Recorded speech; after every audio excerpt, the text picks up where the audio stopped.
but it just seemed exceptionally kind of, slapstick at times, beautifully so. Don't you think? Yeah, no, when I watched for the first time, I said, it's not often you get saying. I said to Steven Spielberg, I said, Stevie. No, I said every shot in this film is a shot that would take a day to do in live action. And he said a week to do in live action. I said, because they're so complicated. That's really what the medium is in terms of doing it in animation. Is you could not do this in live action without it costing $1 billion. Well, I know they had 5 years of prep with all the various different setting up and then 31 days of shooting. So it is a very different kind of way of making a film. Suddenly you have all that at your disposal after all that preparation. But I just noticed when I went to see this on Friday in London, I just looked at the poster and it had this wonderful line. You had Hergé, and then you had Moffat, and then you had Wright, and then you had Cornish, and I'm guessing that might be a geek wet dream for you guys to be not only Steven Spielberg's name up at the top and then Tintin's in the middle, but you've got your names in a line with Hergé. Is Hergé? Hergé, yeah. Now you say it like that, I'm going to have to go and have a lie down. But was it always sort of a feeling I can do this? This is not a problem, or given that you were playing with an iconic figure and an iconic filmmaker, I don't know if you had any fear in you.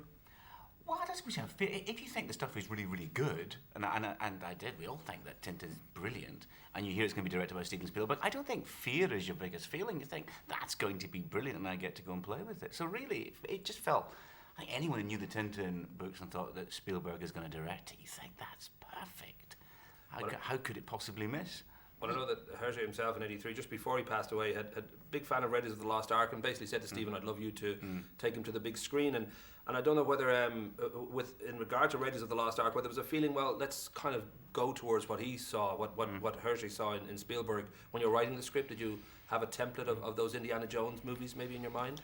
I don't think we did, no. I think the connections are kind of coincidental. I think I'm right in saying that Steven Spielberg hadn't read Tintin when he made Raiders of the Lost Ark. So I think it was just two like-minded authors, right, who had the same passion for like old school adventure series. I think they were both influenced by the same novels and kind of Saturday morning movies and stuff.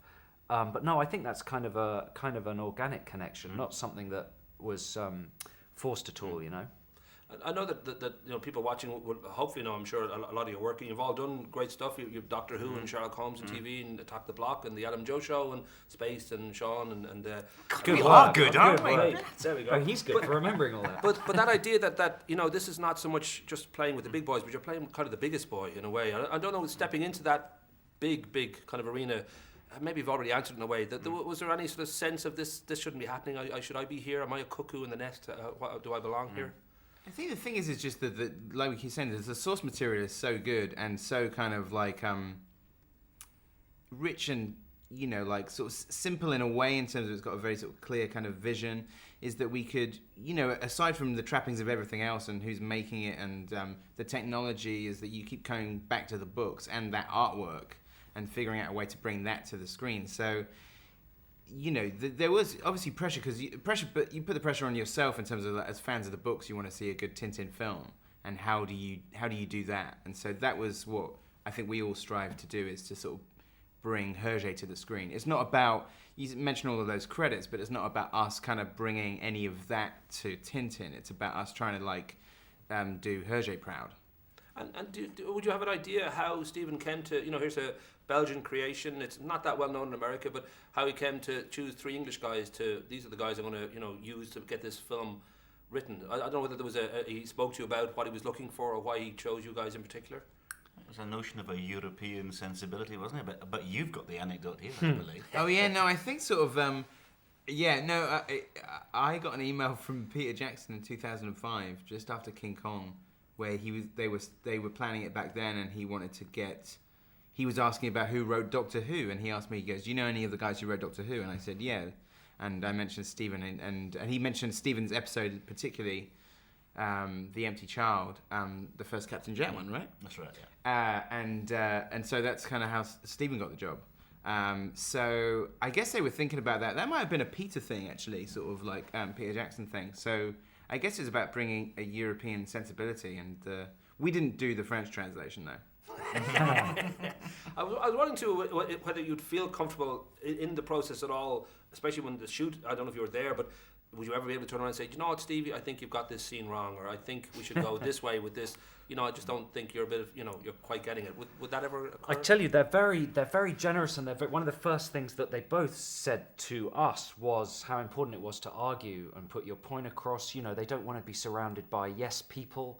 They want you to advance your point of view and argue for what you think is right. So they're very inclusive and keen to discuss stuff. But no, I think that would have been a bad idea to start telling them how to make shots and stuff. It's not. They don't make an awful lot of mistakes. No. I mean, so there aren't many opportunities for you to go diving over there and say that's all rubbish.